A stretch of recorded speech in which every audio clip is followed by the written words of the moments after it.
A Selic está prestes a cair, ou não. Na próxima semana, vamos ter a reunião do Copom para definir se vai ter queda de juros do Banco Central ou não. A expectativa do mercado era de 0,5, agora está vindo para 0,25. Isso tudo porque nós estamos tendo uma guerra entre o Irã e os Estados Unidos, também Israel no meio. O que acontece de modo geral é que o preço do barril do petróleo, por exemplo, que é uma das variáveis muito importantes para a inflação, se elevou demais. Isso está gerando um certo impacto no mercado. Vem comigo no vídeo que eu vou te mostrar um pouquinho mais. E se a Selic não cair, para onde vai o IFIX? Será que ele fica no mesmo patamar, continua subindo, ou ele vai cair? Vem comigo no vídeo. Eu quero mostrar para vocês primeiramente esse gráfico aqui para a gente entender a correlação entre a Selic e também o IFIX. Podem visualizar aqui, pessoal, no ano de 2015, por exemplo. Quando naquele cenário 2014, 2015, que os juros no Brasil estavam subindo, o IFIX ele veio para baixo. Então a Selic é a linha azul, o IFIX é a linha verde. De modo geral, o mercado ele sempre tenta antecipar esse movimento de queda ou de alta de juros. Pode ver que ali em 2016, o IFIX começou a subir antes mesmo da Selic cair. E esse efeito ele foi muito forte até o ano de 2020, antes da pandemia. Isso porque o juros chegou ali a 4%, você pode ver no gráfico azul essa queda da Selic, e automaticamente o IFIX foi subindo. Já quando a gente parte do ano de 2020 e vai lá para o ano de 2021, 22, 23, em que a Selic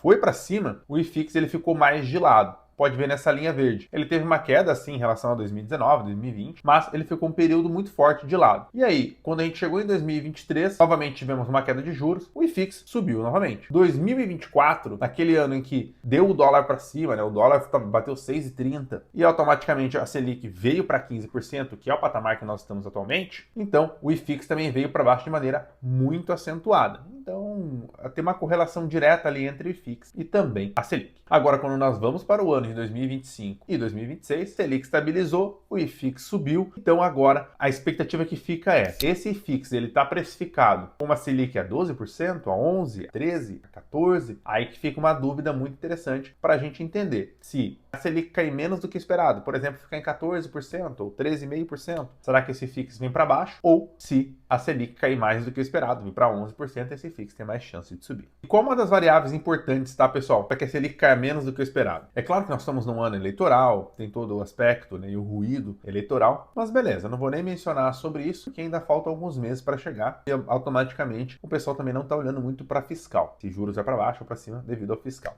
Vamos falar diretamente aqui, por exemplo, do barril do petróleo. O que essa guerra está interferindo ali? Então o barril do petróleo começou o ano de 2026 a 60 dólares e o dólar começou no preço de 5,20. O que acontece de maneira geral, pessoal? Em 2024, o dólar estava 6,30 e o petróleo estava em 80 dólares. Ao longo de 2025, nós tivemos então uma queda ali de 25% no preço do barril do petróleo, vindo para 60 dólares, e o dólar caiu de 6,30 para 5,20. Nós tivemos então uma queda de 12%.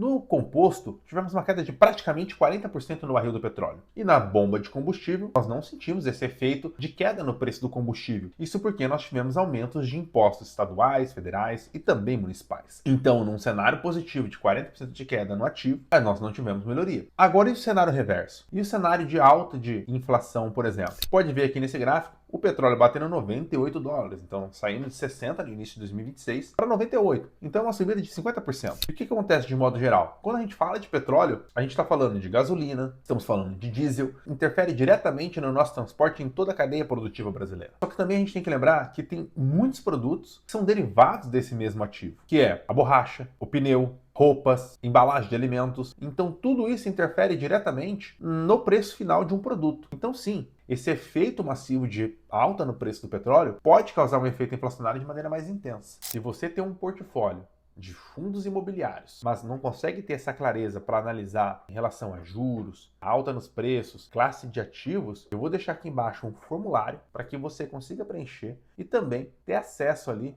a uma conversa junto comigo, para fazer esse filtro, para a gente poder bater um papo e eu entender como é que está a disposição do teu portfólio e como eu consigo te ajudar a fazer uma alocação melhor e também mais rentável do ponto de vista de dividendos de longo prazo. Quando nós olhamos aqui para a data atual, nós vemos que nos polos da Petrobras, o diesel está defasado em 64%, ou R$ 2,00 por litro. E automaticamente, nós temos aqui a gasolina defasada em 27%, ou 70 centavos por litro. Só que a gente tem que lembrar, esse preço aqui é no polo e não na bomba. quando a Petrobras distribui um valor, praticamente 50% é adicionado em impostos. Ou seja, 50% da gasolina que você compra, do diesel que você compra, é imposto, 50% é de fato produto. Então, se a gente está falando de R$2, é quase R$4 na ponta final. Se a gente está falando de 69 centavos, a gente está falando de praticamente R$1,40 na ponta final da gasolina. Aí eu chamei o ChatGPT para me dar uma força aqui nesses cálculos, né? Então, o que acontece? Se nós tivemos um aumento de 30% na gasolina, e a gasolina hoje reflete 5% do IPCA. Então, a gente está falando de aproximadamente um aumento direto de 1,5 a 1,8 na inflação. Já o diesel, estimam que tem um peso de 0,5 a 1,5%, que tem toda a cadeia ali junto. Caso tiver esse aumento, também gera um impacto na inflação. Isso geraria de 2 a 3% de inflação no curto prazo. Então, se a inflação hoje projetada no Brasil em 2026 é 4%, essa inflação poderia vir para 6 para 7%. Então, a pergunta que eu faço é a seguinte: ninguém sabe do que vai acontecer no futuro. Talvez, se você estiver assistindo esse vídeo depois de um tempo, muita coisa tenha rolado e algumas coisas já vão estar precificadas. Mas